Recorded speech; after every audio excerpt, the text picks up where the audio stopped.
tardes. Nosotros somos de 91 Estructuras Metálicas. Nos dedicamos a hacer estructuras de acero con vigas de alma llena que se construyen con planchas de acero soldadas. Son estructuras que se abulonan, o sea, son completamente atornilladas. Y hacemos edificios de cualquier tipo con ese tipo de estructuras. Dentro de este contexto, en realidad la charla de hoy es una charla de un carácter más bien técnico, porque hemos estado recibiendo una cantidad de solicitudes, de pedidos, referidos con los recubrimientos ignífugos o intumescentes. Nosotros recibimos los pedidos de las estructuras y nos dicen, mirá, quiero tener una estructura, pero con una pintura ignífuga, ¿ok? Entonces, hay una gran confusión y un gran desconocimiento en esa área que se produce básicamente a partir de un decreto, mejor dicho, de un instructivo técnico que es el 08 del año 24, en donde la Dirección Nacional de Bomberos rediseñó o reconfiguró la normativa referida a los incendios y a la protección o al funcionamiento de las estructuras ante la eventualidad de un incendio. Entonces, el marco normativo que tenemos hoy es el IT 08. Esto lo tienen que tener siempre bien en cuenta. No nosotros como fabricantes de estructuras, pero sí los asesores de incendio. Vamos a tener la EN 1993, que es la norma española. Esa es muy importante y aplica para entender cómo funciona una estructura en situación de temperaturas elevadas. Después tenemos la NFPA 5000, que está, digamos, un poco detrás de todas estas normas, y la ISO 834, que es la que nos define qué es un incendio estándar y cuál es la temperatura que va a haber en cada momento de ese incendio. Y después lo que define también, y esto es muy importante, porque cambió con respecto a lo que era antes del 24. O sea, mucha gente todavía no se despertó de la siesta en la que estábamos durmiendo. Nosotros tenemos un asesor de incendio, que es el que hace el proyecto de protección de incendio.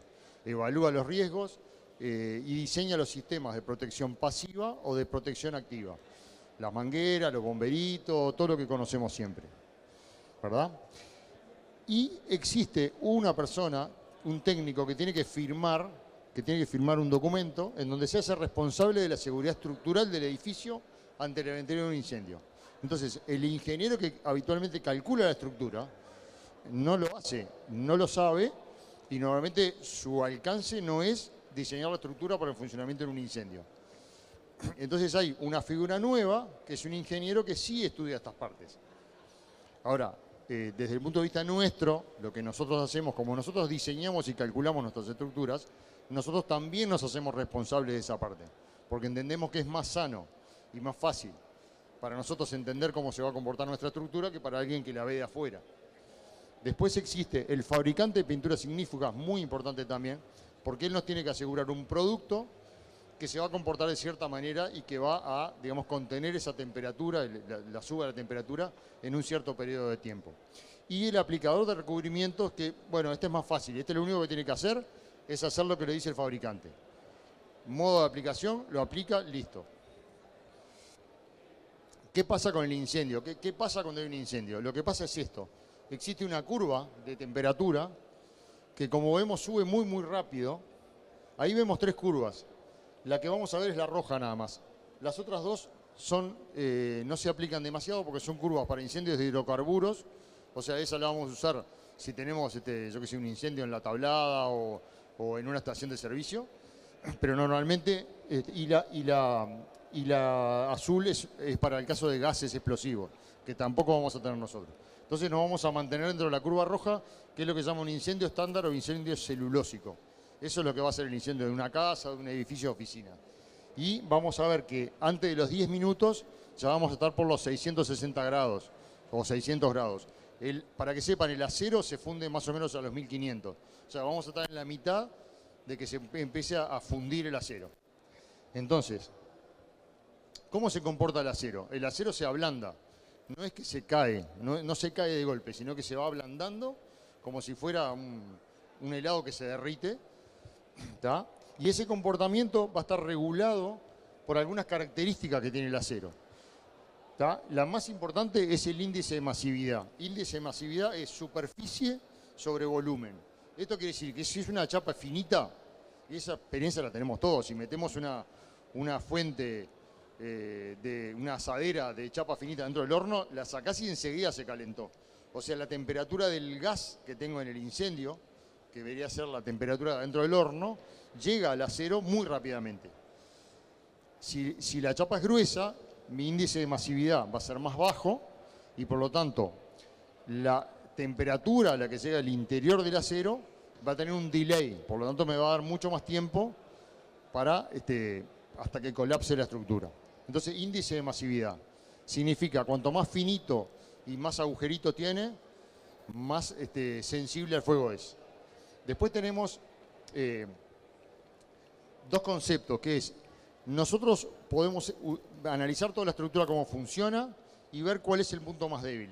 Las estructuras no son todas, no se calculan todas con la misma cantidad de acero para los esfuerzos, sino que se calculan para los esfuerzos máximos en ciertos puntos y después se uniformizan las cosas. Por ejemplo, las columnas, no todas las columnas tienen la misma carga, pero al final se hacen todas iguales. Entonces va a haber una columna que va a estar más exigida. Esa es la que nosotros tenemos que analizar. Eso es el modelo de análisis nuestro. Entonces le ponemos la curva estándar, vemos cómo sube la temperatura, analizamos cómo baja la resistencia del acero. Cuando se cortan las dos cosas, la resistencia del acero bajó, la temperatura subió, sabemos que se va a caer. ¿Tá? Eso es un sistema. El otro sistema, si no tenemos ganas de complicarnos tanto, aplicamos la temperatura crítica fija. Hay una temperatura norma que son 550 grados, entonces nosotros decimos, cuando el incendio llega a 550 grados, considero que se va a colapsar. ¿Tá? Lo que pasa es que esto nos va a exigir una cobertura y una protección mucho mayor porque nos vamos a cubrir en lugares donde no necesitamos. ¿Tá? Y después tenemos algunos temas puntuales que son las uniones y que es el steel deck. Las uniones pueden romperse por dilatación, que es otro concepto. Ya no es que el acero se ablanda, sino que es una pieza que se dilata y corta los pernos de conexión por cortante. Entonces hay que considerar esas cosas puntuales. Con esto ya se está dando cuenta que es muy importante que el análisis lo haga, si puede ser, el mismo ingeniero que diseñó la estructura.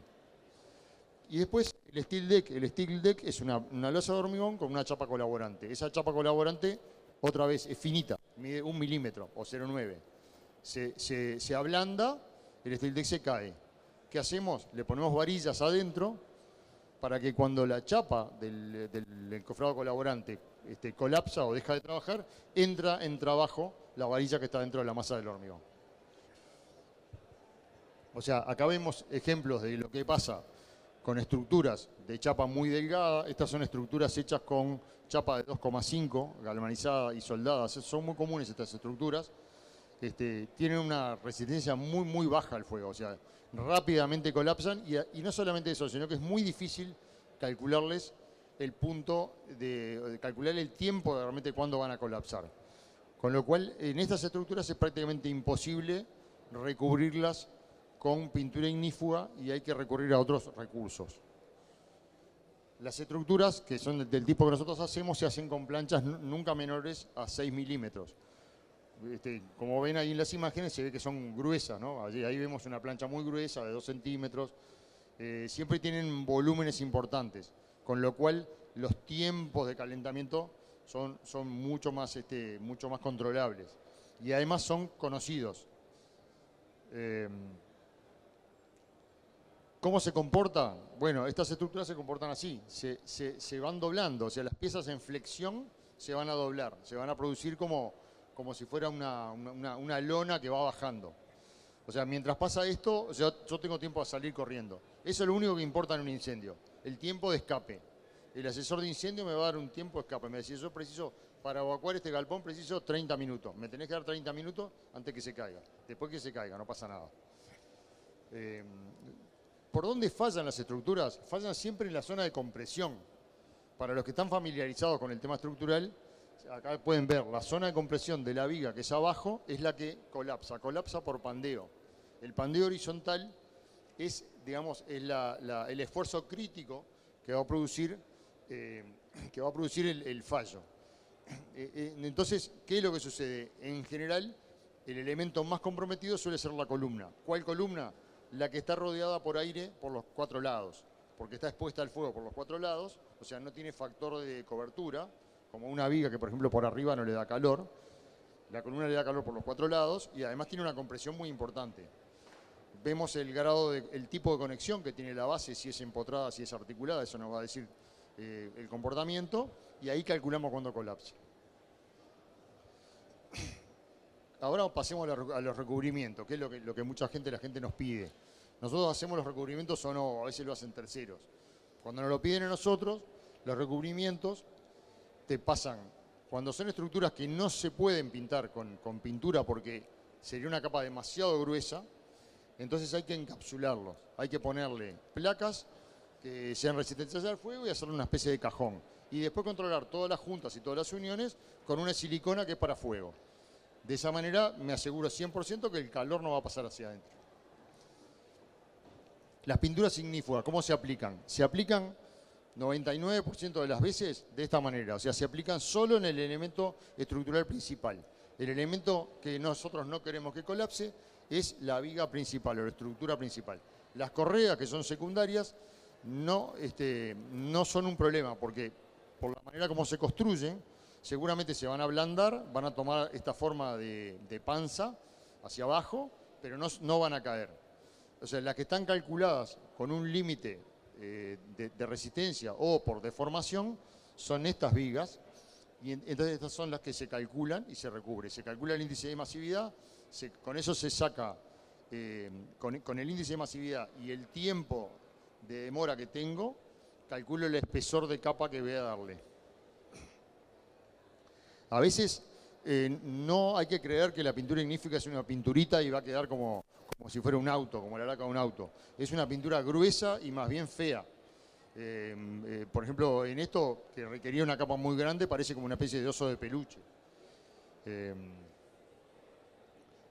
¿Qué es lo ideal? Aplicarla en taller.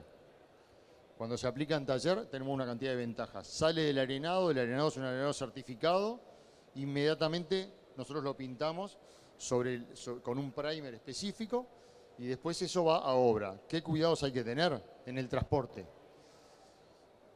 En la aplicación en obra no tenemos problema de transporte, tenemos el problema de que es más caro, necesitamos medios de elevación y más o menos salpicamos todo. Estos son ejemplos de manejo en el transporte. Estas vigas nosotros las hicimos, las pintamos en taller. En el transporte se le saltan algunas cosas. Si el manejo es correcto, el saltado es mínimo. Estos son 20 toneladas de acero en un packing, en una cama, y vemos que tenemos tres lugares saltados nada más. Se hace un touch-up en obra, listo, se resuelve. Pero hay que tener mucho cuidado con esto. Si ustedes lo acopian en una obra y lo dejan 6 meses tirado en el pasto, como pasó con este cliente, se destruye por completo. ¿Tá? Hay que tener mucho cuidado. Las pinturas intumescentes no son como las pinturas comunes. Son delicadas, tienen componentes especiales y son muy factibles de que se deterioren. Esto es un ejemplo en donde aplicamos una pintura que era tan gruesa que se aplicaba con llana. Esto existe también. Las pinturas, hay mucha variedad de pinturas, hay que ver exactamente cuál es la especificación. Muchas veces el asesor de incendio la especifica en sus detalles y la documentación esa no llega a nosotros, porque a nosotros nos llega la documentación para cotizar el acero nada más. Entonces, siempre hay que tratar de conjuntar toda la información. Nunca, ahí ven, me olvidé de mencionárselos, nunca se pinta en donde está la platina de conexión, porque si no, cuando la pintura dilata puede reventar la conexión. O sea, hace mucha presión. No se olviden, la pintura ignífuga aumenta 50 veces su volumen.